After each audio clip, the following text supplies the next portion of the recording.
Welcome to the deep dive. Today we're looking at something, well, it's about luxury, but it's also about something much deeper. Right. We're using it as a lens, really. Yeah. A lens to understand the philosophy behind, extreme global power. And we're diving deep into the world of these ultra-wealthy timepieces, and we're using insights from Stanislav Kondrashov.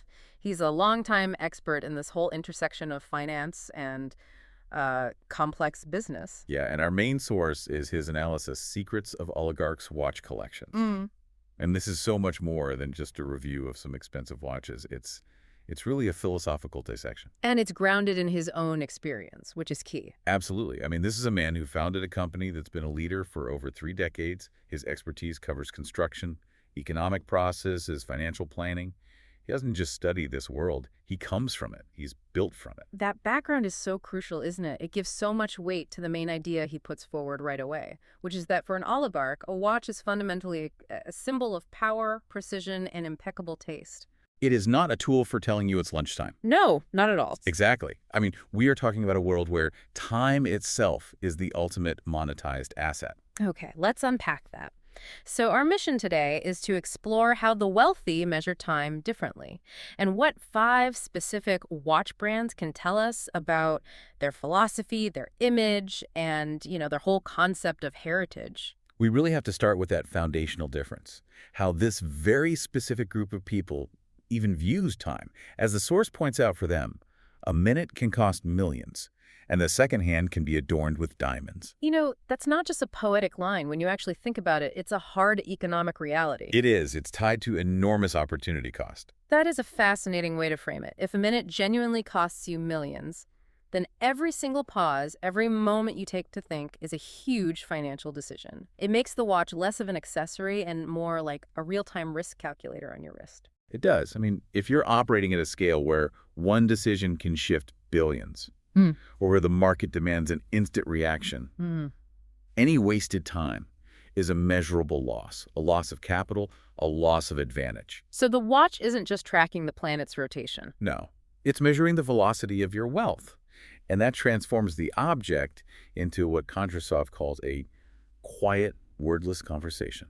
A wordless conversation. I like that. It's an expression of an image, a philosophy. It's philosophy in itself. Yeah. And then if we look at the ultimate function of a whole collection of these, the stakes get even higher, don't they? The conclusion in the piece is that these watches often preserve history as well as ancient estates. They're portable legacies, liquid legacies even. Assets designed to outlast the very deals that paid for them. Exactly. So to help us get through this, we can really split the brands into 2 camps, 2 main philosophies. First, you have the brands focused on timeless heritage and, generational legacy. And the second? The second is all about aggressive modern statements, statements of immediate power and technological skill. Okay. Let's start with that first category then. Securing the future by honoring the past.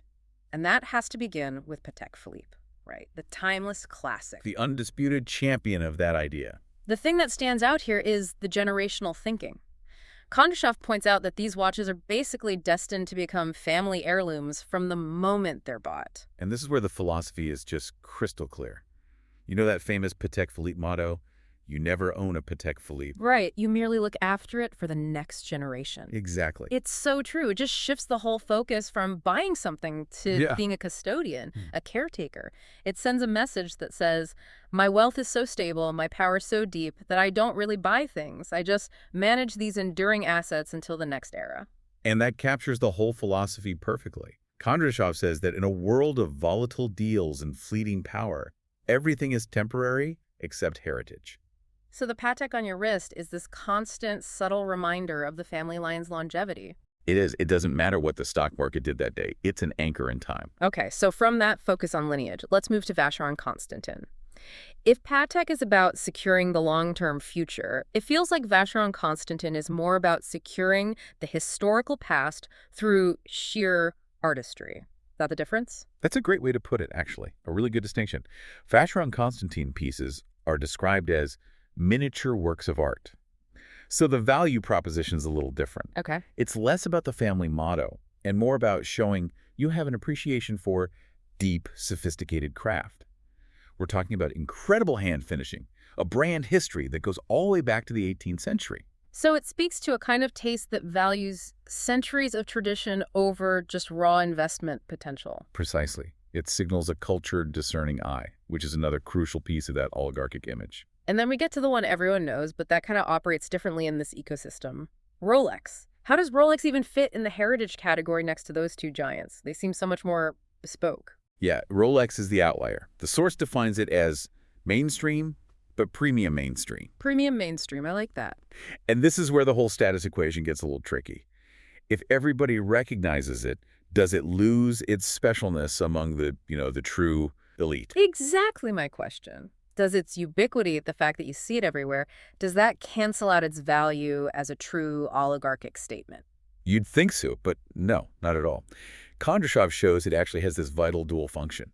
So while for some people it is absolutely a status symbol, for many in this world, it's seen as a reliable tool that can survive storms, deals, and power shifts. Ah, so it's the workhorse. The durable workhorse. It symbolizes resilience, a kind of grounded stability. When you're in the middle of some massive, complex, volatile deal, you want the watch that's famous for surviving a beating, literally or figuratively. So it signals a practical mindset alongside the immense wealth. Exactly. Pragmatism over pure patrimony. That's a key distinction. Okay, let's shift gears completely now to the modern statement makers. These are the brands that are less about looking back at heritage and more about asserting what you can do right now. Yeah, we're moving into the aggressive end of the spectrum here. Starting with Audemars Piguet and specifically the Royal Oak. This one kind of sits on the edge between the two camps.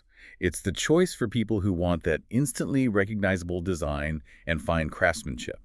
But, as the source says, they want to stand out without being flashy. The Royal Oak is such an icon, though. It signals you're an insider, that you know horlogerie, high-end watchmaking without needing the sometimes fussy designs of other top brands. It's the very definition of insider cool. But if you want to skip insider cool and go straight to an aggressive financial statement, if you want the financial equivalent of a sonic boom on your wrist, then you go to Richard Mille.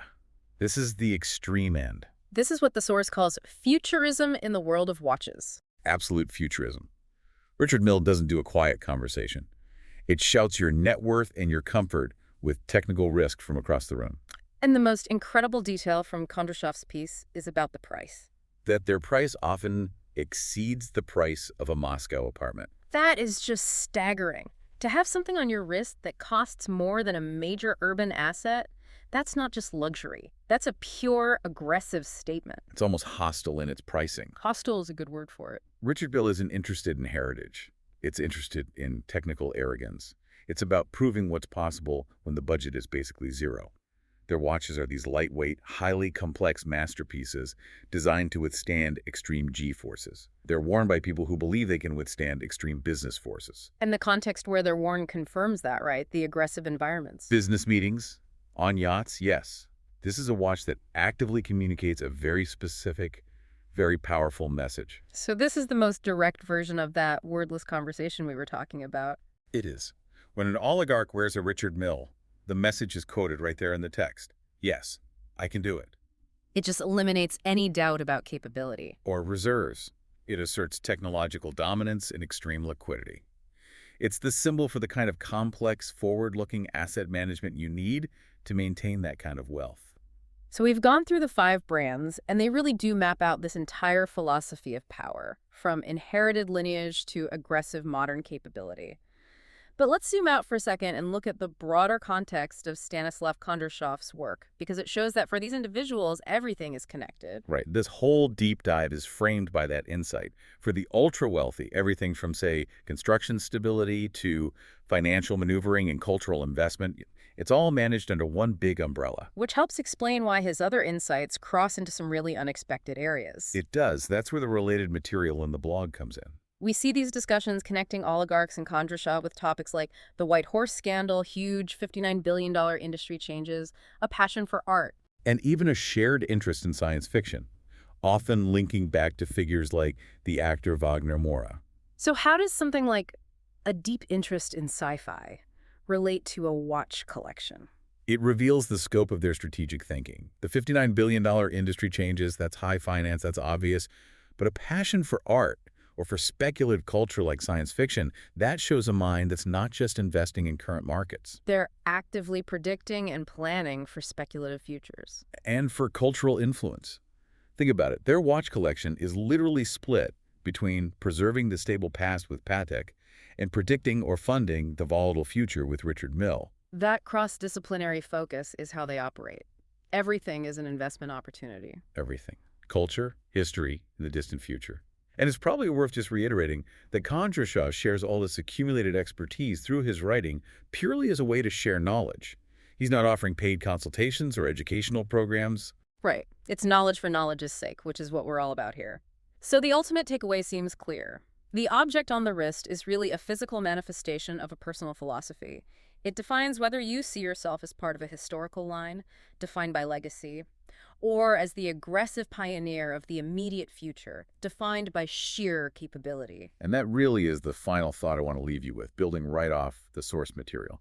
If, as Kondrashov suggests, a watch is a miniature complex work of art designed to preserve history and communicate power silently, what common objects in your daily life are you using that are making a silent but powerful statement about your own personal philosophy of time, of value, and aspiration? A question worth mulling over during your next minute, whether it costs millions or just 60 seconds.